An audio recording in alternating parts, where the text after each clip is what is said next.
Allez, bonjour tout le monde.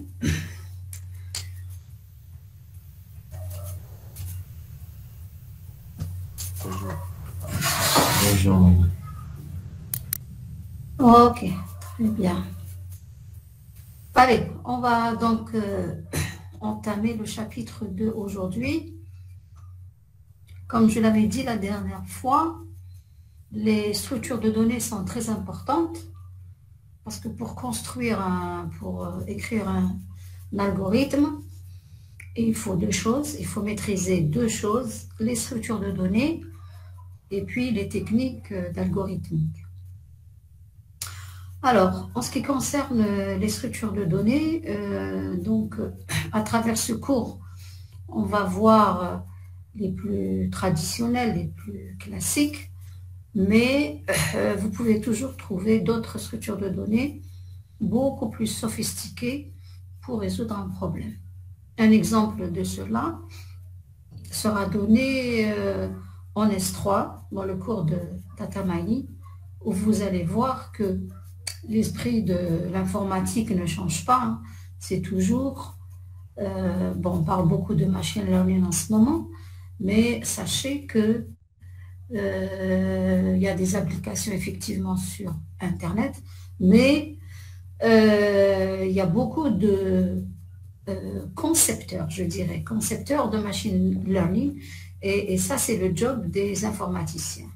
Donc on va voir des exemples où on a des structures de données qui sont plus sophistiqués, c'est des arbres avec des caractéristiques et des euh, euh, formes très différentes, mais qui arrivent à résoudre beaucoup de problèmes, surtout les problèmes justement qui sont d'actualité comme la complexité des données, le grand volume de données, etc.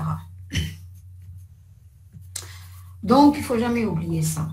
Notre job, c'est de concevoir des algorithmes et donc de concevoir des structures de données et puis également essayer de trouver des techniques adéquates pour n'oublier pas résoudre des problèmes, mais avec deux objectifs principaux qui sont essayer d'écourter le temps de calcul, mais aussi essayer de faire en sorte que le programme ne prenne pas beaucoup de place en mémoire. Voilà, ça c'est l'informatique. Alors, rapidement, ce chapitre 2, je vais rapidement exposer les structures de données les plus simples, hein. Normalement, c'est des structures de données que vous avez vues en licence. Chapitre suivant, on va voir quelques structures de données un peu plus, euh, disons, moins élémentaires. Et puis, je vous ai dit, hein, plus tard, on va voir d'autres structures de données en S3 qui semblent beaucoup plus bien travaillées, bien pensées, pour résoudre tous les problèmes qui se posent actuellement à la science des données. Alors, on a vu la dernière fois que dans ce chapitre, on va voir essentiellement ces trois structures de données, les listes chaînées que vous connaissez très bien, les files d'attente ou que, les Madame, piles, et puis, oui, madame, vous êtes toujours sur la première page. oui, je suis toujours sur la première page. Ah, d'accord, merci. Là, je suis sur la deuxième, le plan. Vous arrivez à voir le plan? Oui, دكتب لك madame. D'accord. Donc, liste chaînée, les queues, les piles et puis les ensemble. Donc aujourd'hui, principalement, on va voir les deux premiers points. Et puis le prochain cours, ça va être les deux suivants avant de passer au chapitre suivant. Alors, on commence par les structures de données. Plutôt parce que ce que j'ai commencé par introduire, donc j'ai bien dit qu'elles sont importantes. Et bon, alors ça, je l'ai déjà mentionner. Alors, il y a quelque chose aussi d'important qu'il faut toujours savoir, parce que généralement, quand on vous donne un cours, on va directement au vif du sujet, alors qu'il est toujours très, très, très important de voir d'abord le concept. Alors, le concept, pour pouvoir modéliser les 4 structures de données qu'on vient de voir, il va falloir revenir au concept initial. Alors, liste chaînée, c'est tout simplement un ensemble d'éléments qui sont chaînés entre eux. C'est-à-dire que si ces éléments sont A1, A2, AN, j'ai AI qui normalement doit venir juste après AI-1. Donc, vous voyez qu'il y a un enchaînement. Et donc, c'est une fois qu'on a compris ça, qu'on va pouvoir donc modéliser correctement ce concept. Alors, ça, c'est d'abord quelque chose qu'il faut bien comprendre. Ensuite, il faut voir aussi qu'est-ce qu'on peut faire comme opération sur une liste chaînée. Alors, sur une liste chaînée, on peut rechercher un élément, on peut insérer un élément et supprimer un élément. Ces opérations sont importantes aussi parce qu'elles vont nous permettre aussi de voir comment modéliser. Parce que si je dois rechercher un élément, bon, c'est pas un problème, mais si je dois insérer un élément et je dois supprimer un élément, ça veut dire que ma structure, à un moment donné, elle va prendre une forme variable. Donc, elle va varier dans le temps. Et donc, par conséquent, il faut voir maintenant d'abord comment la représenter. Alors, comment la représenter? Généralement, si je prends une structure statique, c'est-à-dire un tableau, alors rappelez-vous que statique, c'est une structure que je maîtrise avant la compilation. Je maîtrise beaucoup plus sa taille avant la compilation, c'est-à-dire que c'est le programme lui-même qui va gérer l'espace libre de la mémoire et puis l'espace qui est occupé par cette liste. Donc voici par exemple une façon de modéliser une liste et bien sûr une liste comme c'est des éléments qui sont enchaînés entre eux, je vais juste avoir besoin du début que j'appelle tête et puis après je vais avoir A1, A2 jusqu'à AN en suivant un chaînage ici que j'appelle le suivant. D'accord? Donc ça, c'est une façon de modéliser une liste chaînée en utilisant une structure statique, un tableau. D'accord? Peut-être que vous avez plus l'habitude d'utiliser des structures dynamiques, mais sachez que ces structures statiques sont très importantes parce qu'il y a tout simplement des langages qui ne disposent pas de structure dynamique, comme le Fortran. Alors, le Fortran, c'est un langage qui a toujours évolué. Il n'a pas été beaucoup utilisé par les informaticiens, mais beaucoup plus par d'autres scientifiques, comme... alors, ceux qui utilisent beaucoup, c'est ceux qui travaillent sur les sciences de la Terre, les séismes, etc. Et donc, pour un informaticien, c'est important qu'il sache comment fonctionne justement un langage comme Fortran.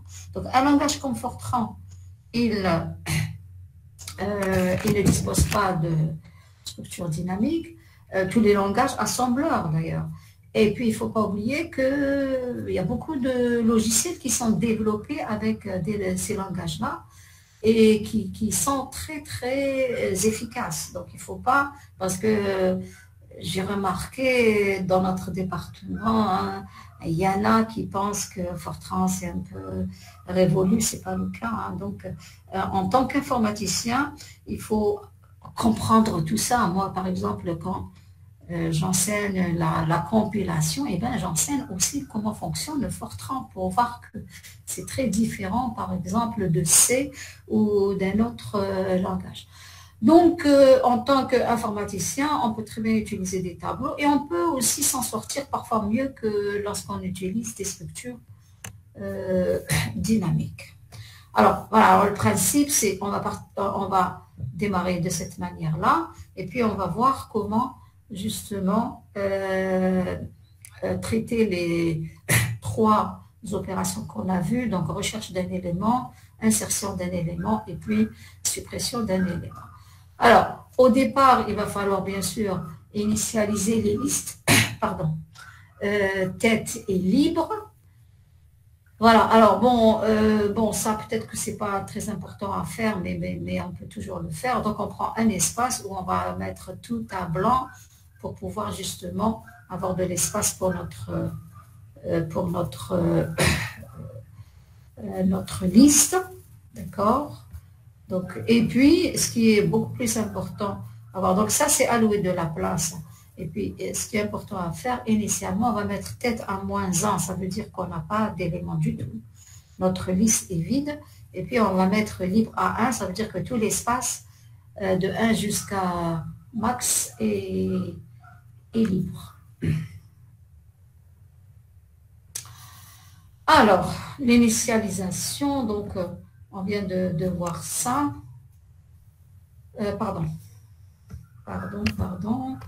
Alors là, vous arrivez à voir le 7. Hein? On va voir comment écrire les procédures liste vide et liste pleine. Alors, une liste est vide lorsque la tête est égale à -1. On vient de voir ça. Donc, si la tête est -1, on va retourner vrai, sinon on retourne faux. Et liste pleine, ça veut dire qu'on n'a plus de place libre. Donc, à ce moment-là, ça va être le contraire. Si libre égale -1, alors retourner vrai, sinon retourner faux. Alors, quand on recherche un élément, on va tout simplement parcourir le vecteur élément en suivant le chaînage suivant. Voilà. Donc, on va avoir une boucle. Donc, ça ne va pas être une boucle pour, mais une boucle tant que, parce qu'il se peut qu'on trouve quelque part le X. Donc, tant que, bien entendu, pour démarrer dans une liste chaînée, on commence par mettre notre pointeur à tête. Hein. Donc, P, c'est un pointeur, c'est une variable. Et donc, tant que élément de P est différent de X, et tant que le suivant de P est différent de -1. Alors, quand on arrive à -1, ça veut dire qu'on a parcouru toute la liste. Donc, qu'est-ce qu'on va faire? On va avancer. Et puis, à un moment donné, quand on va s'arrêter soit lorsqu'on a rencontré le X. À ce moment-là, on va retourner sa position dans le tableau. On peut, sinon, si on s'arrête à -1, ça veut dire que X n'existe pas dans la liste. Donc, ça, c'est des choses que vous savez parfaitement écrire. Alors, pour supprimer, attendez, alors on commence par supprimer. Alors, pour supprimer un élément d'une liste, donc on va d'abord voir si,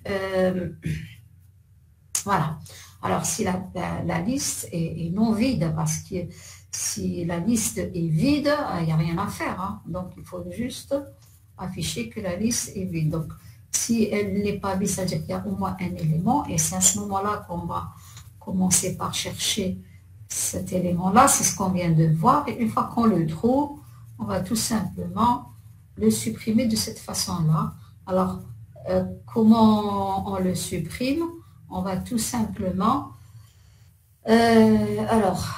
faire cette opération-là. Donc, suivant de Q, c'est le précédent, parce qu'ici, il faut avoir un élément qui précède, donc on a Q et P, et ça va être le suivant de P. Donc, ça, c'est des choses que normalement vous savez faire. Et il faut pas oublier une chose, c'est que lorsqu'on supprime un élément, il faut le remettre dans l'espace libre. Donc, c'est pour ça que libre va avoir P, hein, qu'on a supprimer que suivant de P soit égal à libre. Donc, je vous laisse le soin de voir ça à tête reposée, d'accord? Pour mieux comprendre. Mais là, je suis en train juste d'expliquer le processus assez rapidement.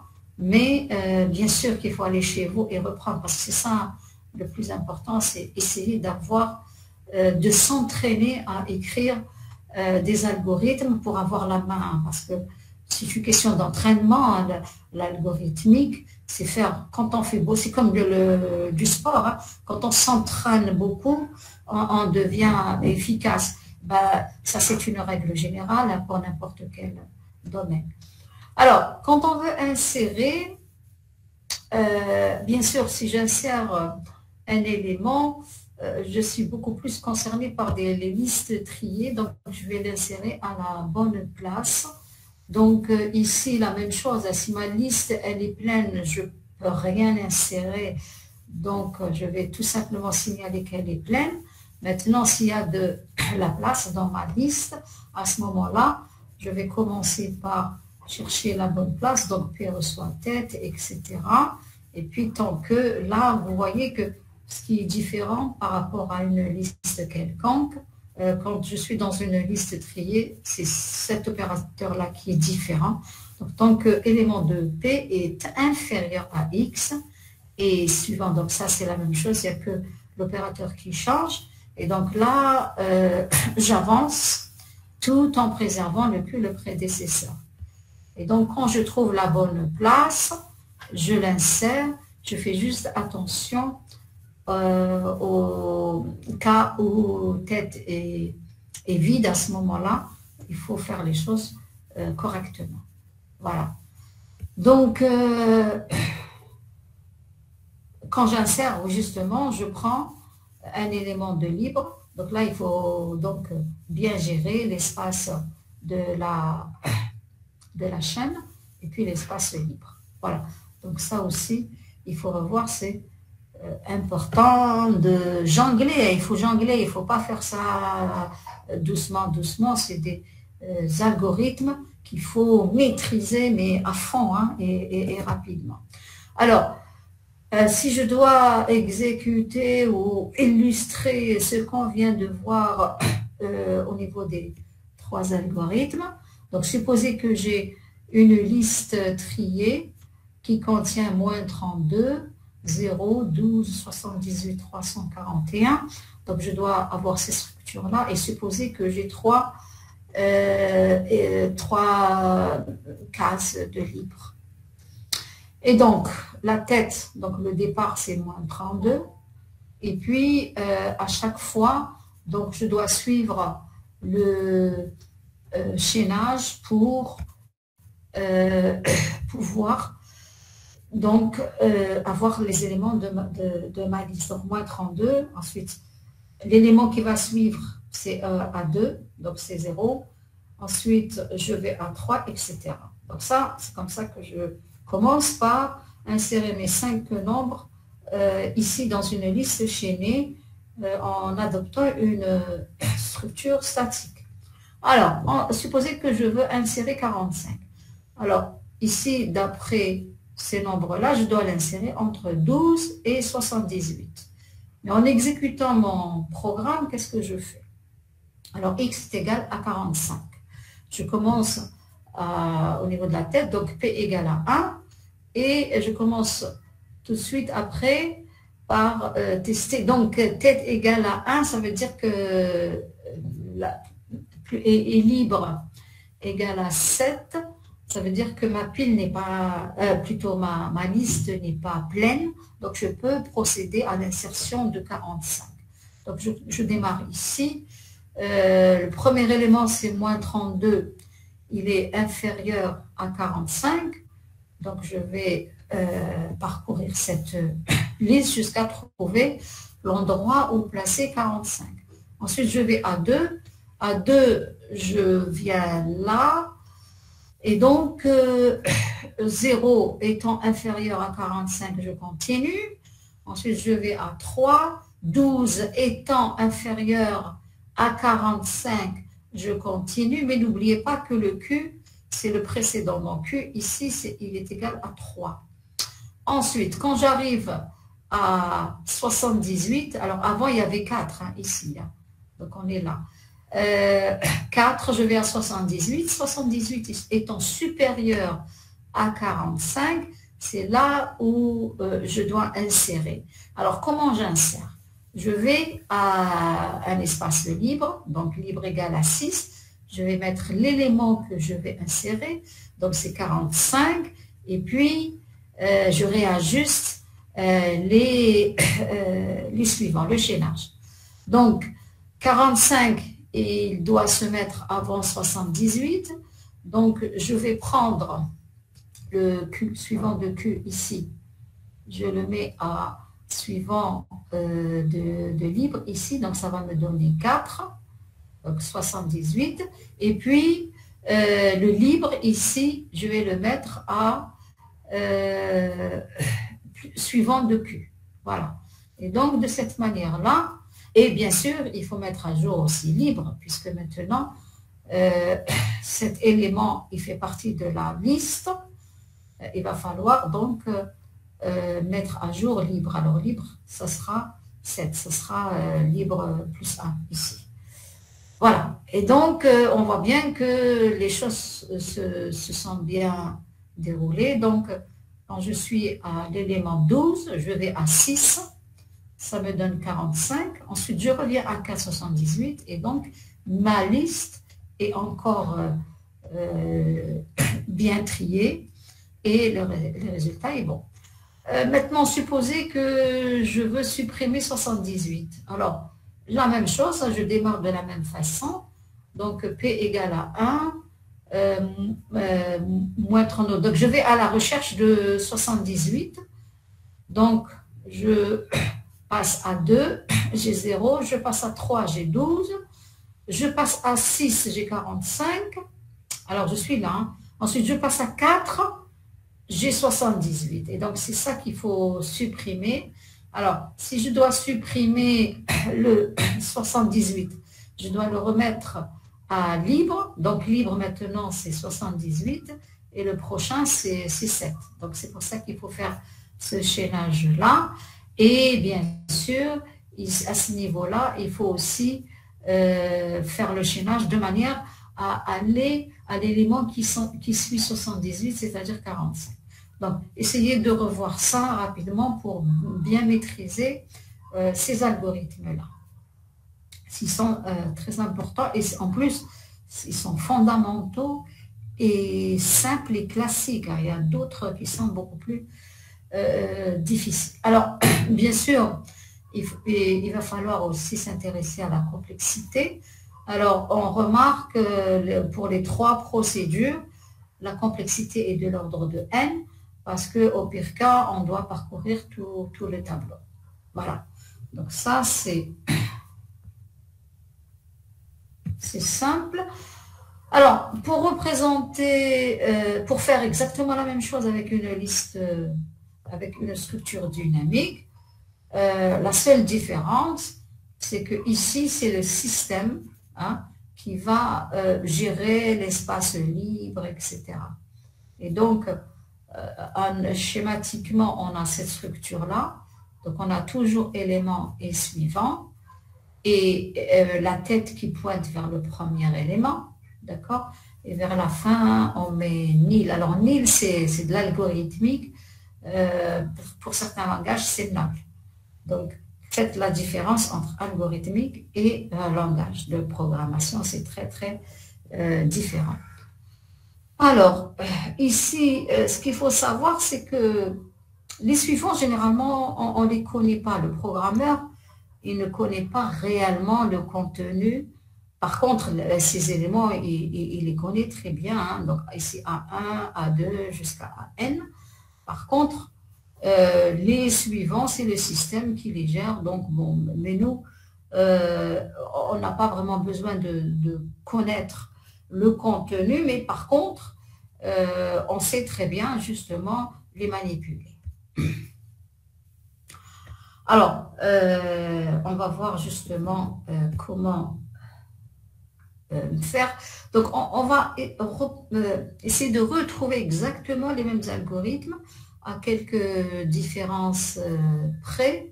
Donc, ici, pour le type, on va tout simplement déclarer un enregistrement avec deux éléments qui est un entier, et puis suivant, qui est un pointeur vers cette liste-là. Voilà, c'est comme ça qu'on déclare le type, donc c'est un enregistrement.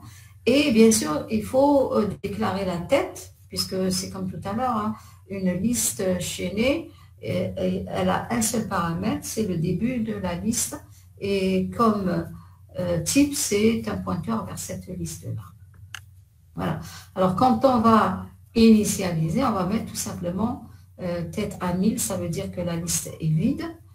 Et pour tester si la liste est vide, c'est très simple. On va juste tester si c'est nil, alors on retourne vrai, sinon on retourne faux.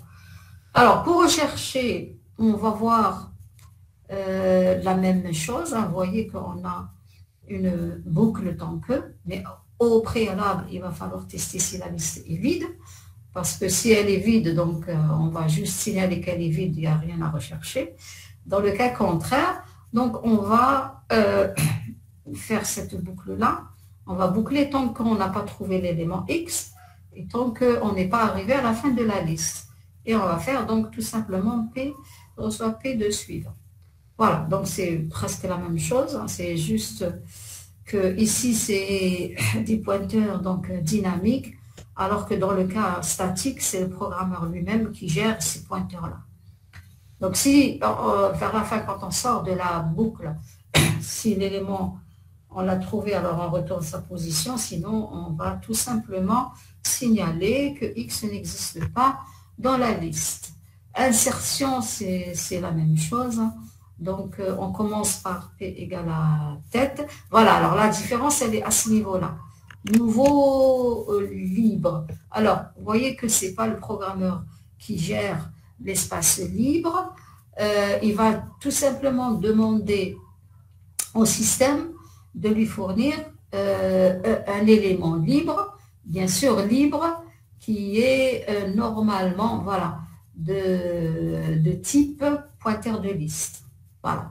Une fois que le système nous renvoie libre, on va justement mettre le X qu'on veut insérer dans cet espace-là. Et puis, on va donc faire exactement comme tout à l'heure. Donc, si c'est vide, on va le mettre au début. Donc, tête reçoit libre. Et puis, le suivant, c'est nil. Donc là, on va insérer et on aura un seul élément dans la liste. Sinon, on va parcourir donc la liste tant que l'élément n'est pas est plutôt inférieur à X. Donc, vous voyez que c'est exactement la même chose, il n'y a que l'écriture de ces instructions qui changent. Une fois qu'on le trouve, donc on va donc le placer à sa place et puis gérer libre et suivant. Donc vous voyez que quand on insère, on fait appel au système pour nous donner donc un élément, un nouveau qu'on va mettre dans la liste. Quand on va alors quand on va supprimer,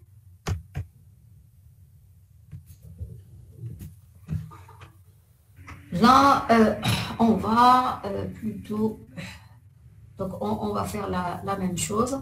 La seule différence ici, c'est une fois qu'on a supprimé, il faut le libérer. Donc il faut signaler au système qu'on n'a plus besoin de ce pointeur P pour qu'il puisse justement gérer l'espace libre et l'instruction c'est libéré. Et donc là, on fait exactement la même chose que ce qu'on a vu avant. Donc si la liste est vide, il n'y a rien à supprimer. Par contre, si elle n'est pas vide, donc on va essayer de chercher l'élément X. Et donc, vous voyez que ici, quand on supprime un élément, c'est valable pour n'importe quelle liste, qu'elle soit triée ou pas. Donc ici, on peut revenir à une liste quelconque, donc différent de X. Peut-être, alors, si la liste est triée, il vaut mieux mettre inférieur, parce que dans ce cas-là, non, la complexité va être pareille. Donc, qu'on mette différent ou inférieur, c'est la même chose. Donc, on va rechercher notre élément ici. Et puis, ici, une fois qu'on l'a trouvé, on va tout simplement gérer les pointeurs pour justement le supprimer de la liste. Et une fois qu'on l'a supprimé, il faut donc le libérer pour le mettre dans l'espace libre. Mais c'est le système qui s'occupe de ce travail-là. Donc, vous voyez que c'est des opérations qui sont complètement pareilles, on les gère de la même façon. La seule différence, c'est que dans le premier cas, c'est le programmeur qui gère l'espace libre et l'espace de la chaîne, alors que dans le cas dynamique, c'est le système qui fait le travail. Donc ici, on reprend exactement les mêmes exemples. Donc là, on voit qu'on a une structure dynamique dans laquelle on a mis moins 32, ensuite 0, ensuite 12, ensuite 78, ensuite 341, et on finit par ni pour dire que c'est la fin de la liste. Et tête, c'est le début. Donc, si on veut insérer 45, on va tout simplement demander au système de nous donner une zone libre dans laquelle on va mettre 45. Et puis, on va tout simplement chercher son emplacement. Donc, moins 32, 0, 12. Et on va le mettre juste avant 78, parce que 78 est supérieur à 45. Et donc, on va faire ces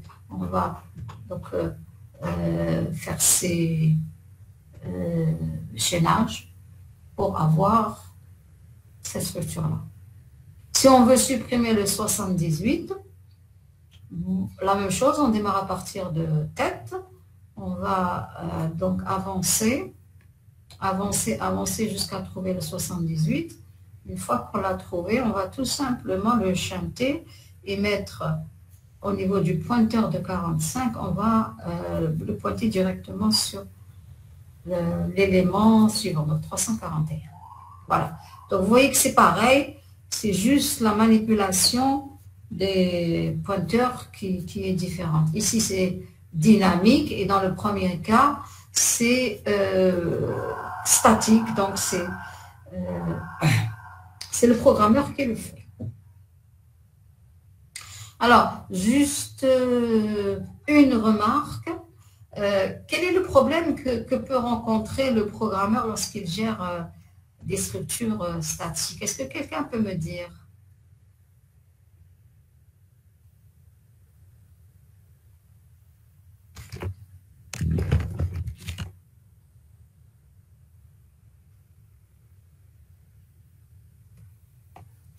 Déformer pas l'espace.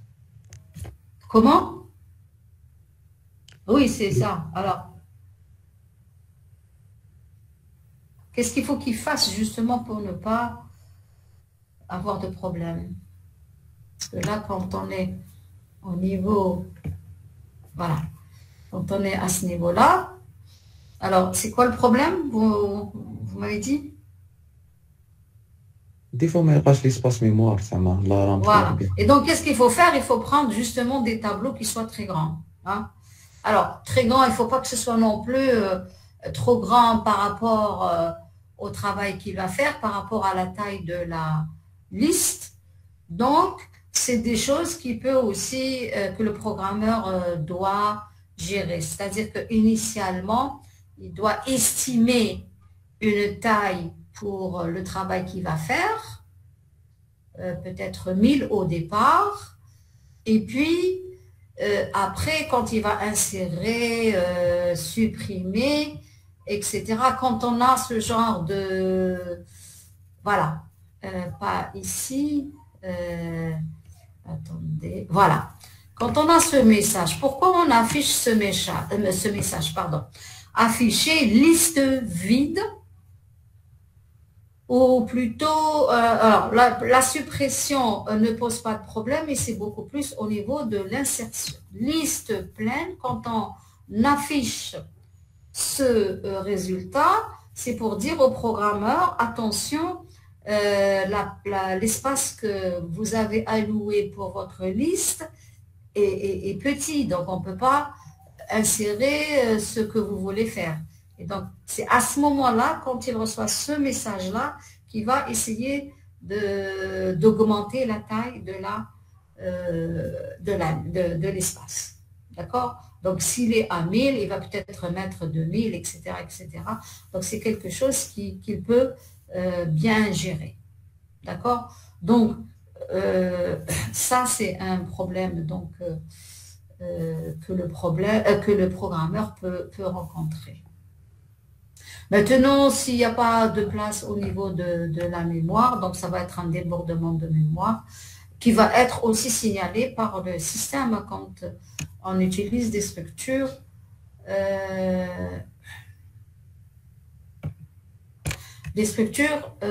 dynamiques. Bien. Donc, on vient de voir des listes chaînées. Maintenant, on va voir autre chose. C'est les files d'attente et les queues. Alors, le concept de queue, on le connaît très bien. File d'attente. Quand est-ce qu'on l'utilise? C'est lorsqu'on partage une ressource entre plusieurs utilisateurs au processus. Quand on fait la chaîne au niveau d'un guichet, c'est tout simplement parce qu'on a une seule ressource, c'est le guichet, et qu'on a plusieurs utilisateurs. Et à ce moment-là, il va falloir faire une queue, une file d'attente et attendre. Pourquoi ça parle d'attente? Parce qu'on va attendre que la ressource soit disponible. Voilà, alors ça, vous voyez qu'on revient au concept pour pouvoir modéliser. Et donc, l'affectation de la ressource repose sur la stratégie dite FIFO, first in, first out. Celui qui vient en premier, c'est celui qui va être servi en premier. Donc, c'est une règle générale qui est établie dans le monde entier, hein, chez l'être humain et chez l'être civilisé, bien entendu. Et donc, c'est quelque chose qu'on va un peu gérer. Alors, où est-ce qu'on trouve ces files d'attente? On les trouve dans la vie de tous les jours. Je viens de donner un exemple. Mais on peut aussi les trouver dans la gestion des ressources d'une machine. Mémoire, processus, etc. Donc, c'est des choses normalement que vous avez dû voir dans le module de système d'exploitation. Système d'exploitation, c'est comment gérer tout simplement les ressources d'un ordinateur. Et donc, là encore, on va utiliser donc des files d'attente lorsque, alors souvent, qu'est-ce qu'on attend comme ressources? C'est beaucoup plus les entrées-sorties qui sont lentes. Alors, il faut savoir que les entrées-sorties sont lentes quand on veut imprimer, quand on veut lire quelque chose. Donc, quand on imprime, par exemple, vous savez très bien que ces entrées-sorties travaillent beaucoup plus lentement que l'unité centrale. Et à ce moment-là, quand il y a plusieurs impressions à faire, eh ben, tous ces processus vont faire la queue pour qu'ils soient servis. Donc, une queue est une liste particulière dédiée pour répondre à la stratégie FIFO qui consiste à insérer un nouvel élément en fin de queue. Voilà pourquoi il faut voir le concept dès le départ pour pouvoir modéliser. Donc, comment on gère cette liste FIFO? C'est que on va insérer en fin de queue et on va retirer de la tête. Donc là, on va avoir deux paramètres, le premier et le dernier élément. Elle peut donc utiliser soit la même chose que tout à l'heure, hein, soit des tableaux, soit des listes, soit des structures dynamiques. Et afin de mieux gérer les insertions et le retrait d'éléments, selon la stratégie FIFO, deux pointeurs de tableau sont nécessaires, c'est-à-dire le premier et le dernier. Alors, la meilleure représentation possible, c'est celle-là. Donc, ici, on a un seul tableau. On n'a pas de chaînage parce que, tout simplement, on ne va pas insérer au milieu.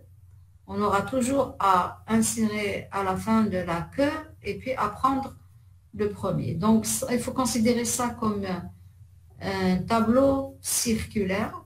Donc, premier, c'est le pointeur qui va pointer vers le premier élément. Et dernier, c'est le pointeur qui pointe vers le dernier élément. Libre, ça va pointer vers le premier élément libre. Et bien entendu, c'est cyclique, ça veut dire que on va aussi mettre plutôt ces éléments-là à la suite de cela. C'est pour ça que c'est cyclique. Alors, si c'est cyclique, c'est facile à gérer.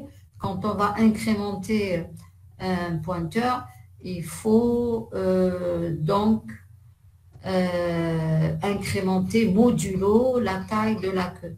Remarque, ici par exemple pour les queues, les files d'attente, la structure statique, elle est beaucoup plus conseillée que la structure dynamique. On n'a pas besoin de pointeur ici, on a besoin juste d'un seul tableau et donc de représenter les choses de cette manière. Donc une queue peut être représentée par un tableau et deux indices caractérisant les positions du premier et du dernier élément. Le chaînage n'est pas nécessaire car l'insertion se fait à la fin de la queue et l'extraction d'un élément s'effectue du début de la queue. Le tableau appelé queue peut contenir jusqu'à max éléments. Il peut être vu comme un tableau circulaire. La partie remplie s'étend de premier jusqu'à dernier et la partie vide de libre jusqu'à premier moins 1. Voilà, libre jusqu'à premier moins 1. Tout ça, c'est la partie qui est libre. Alors, comment on initialise une queue? Alors, supposez que j'ai 200 éléments, donc je vais mettre max à 200. Le premier, il est à 0. Le dernier, il est à 0. Et libre égale à 0. Ça, c'est l'initialisation.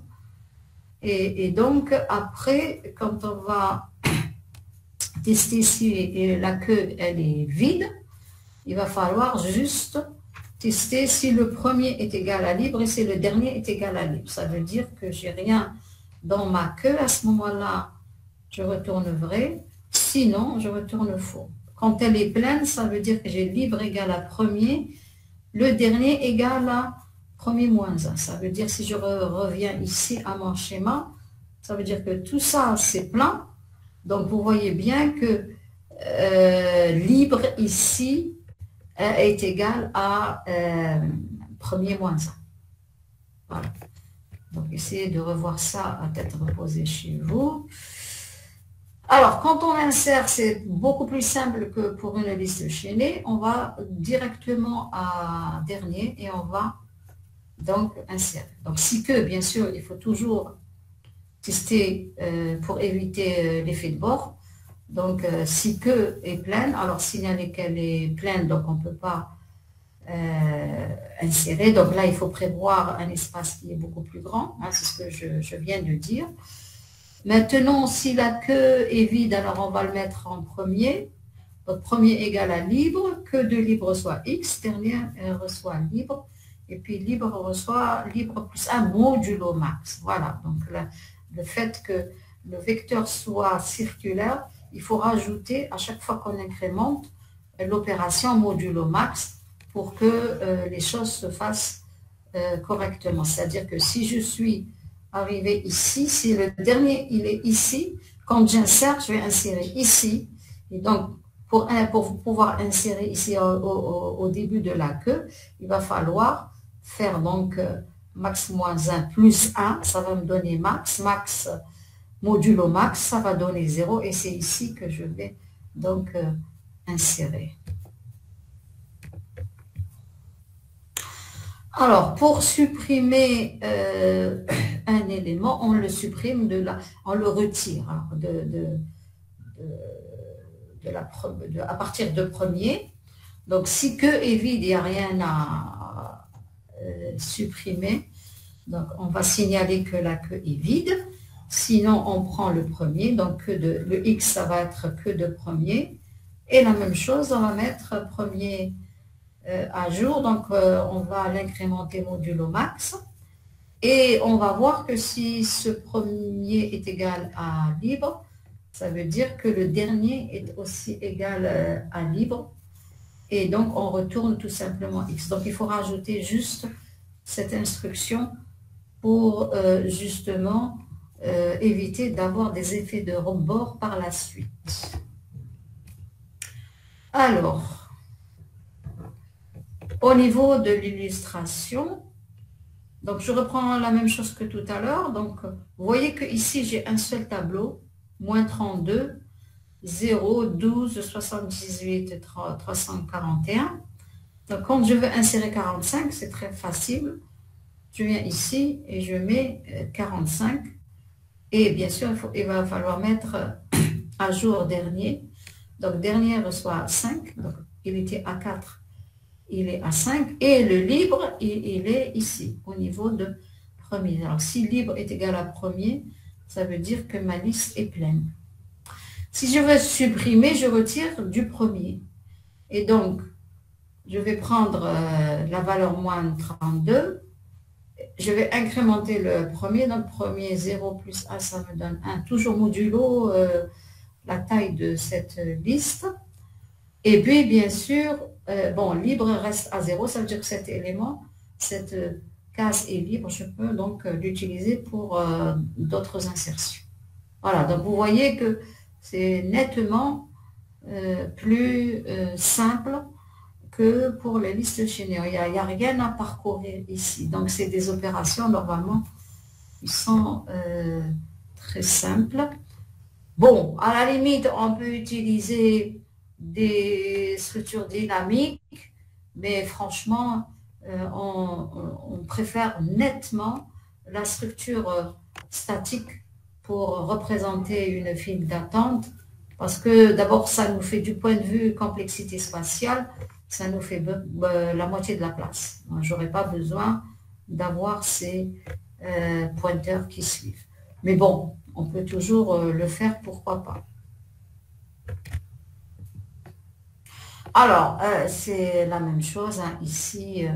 Donc, j'ai que point premier. Voilà. Alors, ici, j'ai un enregistrement. Je ne l'ai pas mentionné ici, non? Alors, j'ai un enregistrement premier et dernier. Donc, j'ai que point premier initialement égal à nil et que point dernier égal à nil. Et donc, si je veux savoir si ma queue est vide, je dois tester si le premier est égal à nil et que le dernier est égal à nil en vrai, sinon faux. Rechercher, oui, alors je peux aussi rechercher hein, un élément, mais c'est juste une recherche, je ne touche pas du tout au chaînage. Donc ici, il n'y a pas de problème. Donc je cherche, donc je me mets au départ, donc que point premier, de P, et puis je mets trop à faute, tant que non trouve et P différent de nil, faire, hein, donc ça vous savez très bien le faire. Et quand on trouve, on va tout simplement retourner la position. Donc ça, c'est des choses qu'on sait faire. Alors, insertion, on va insérer à la fin. Alors, n'oubliez pas que quand on adopte des structures dynamiques, on doit demander au système un élément. Donc, nouveau de P. Et puis, le P, donc, on va lui mettre X et le suivant à nil. Et bien sûr, on va le placer en dernier. Donc, si que point dernier différent de nil, alors on va mettre que dernier point suivant reçoit P. Et sinon, on va tout simplement, ça veut dire qu'il est au départ que point premier reçoit P. Voilà. Donc ça, c'est simple. La suppression, c'est le même principe. Donc, il faut toujours tester si la queue n'est pas vide. Si elle est vide, on ne peut rien supprimer. Ensuite, on se place en premier parce que là, on retire du premier. C'est le premier qu'on va retirer.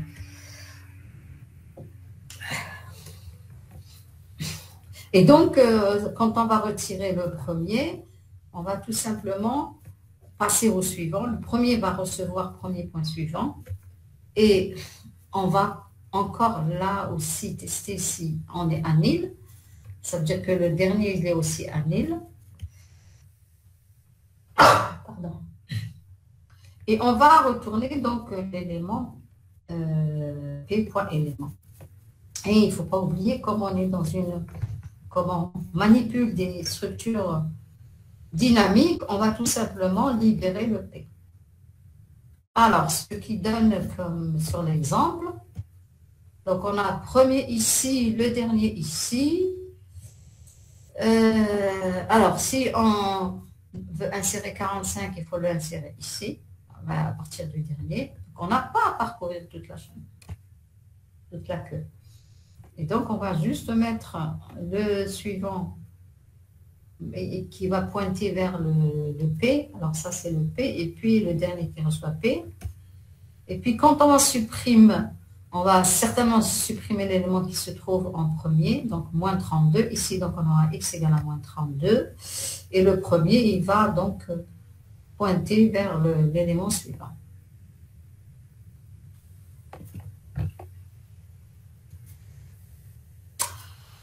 Alors, oui, alors, il y a quelque chose qu'il faut que je rajoute ici. Alors, quelle est la complexité, justement, de l'insertion dans une queue?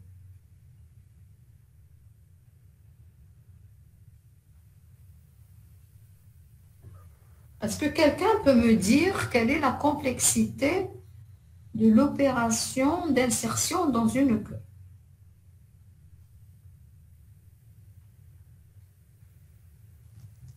Une. Hein? Une. C'est O2. Un. 1. Très bien.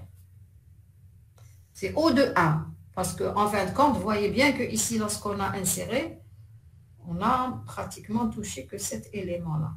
Donc, c'est une complexité, c'est très vite, hein, c'est une opération qui est très vite faite. Et même chose pour la suppression. Donc, quand on supprime, on va justement prendre l'élément qui se trouve en premier. Et donc, les deux opérations ont une complexité de l'ordre de 1. Par contre, tout à l'heure, on a vu aussi l'opération de recherche. Alors, quelle va être la complexité de la recherche dans une queue? La recherche d'un élément dans une queue. O de n. Voilà, très bien. Ça va être O de n. Alors, ici, on a parlé de max, donc ça va être O de max. Parce qu'il faut regarder. Alors, insertion. Voilà, recherche.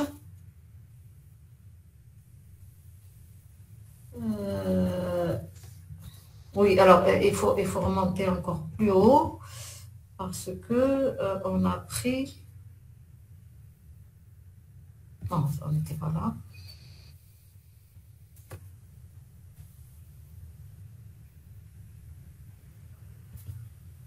Ah, ici. La queue, c'est un tableau de 0 jusqu'à max, donc ça va être de l'ordre de O de max. Parcours. Alors justement, il faut faire juste attention parce qu'on a l'impression de dire NN à chaque fois, mais en fin de compte, surtout au niveau de l'examen, il faut regarder qu'est-ce qu'on vous donne comme taille du tableau. Donc ici c'est max, donc ça va être O de max. Très bien.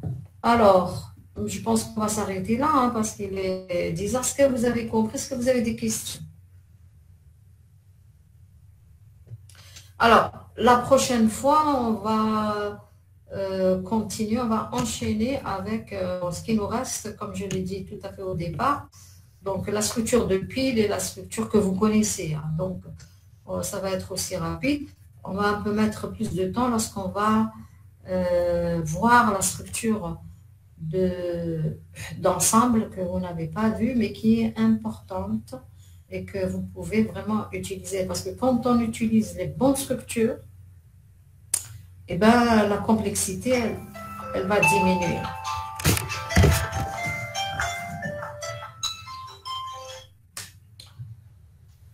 Alors, s'il n'y a pas de questions, on va s'arrêter là.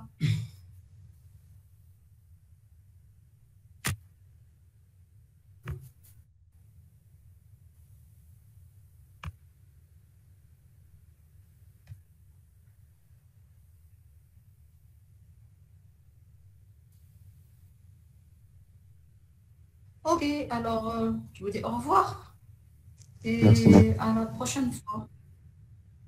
Je vous en prie, au revoir.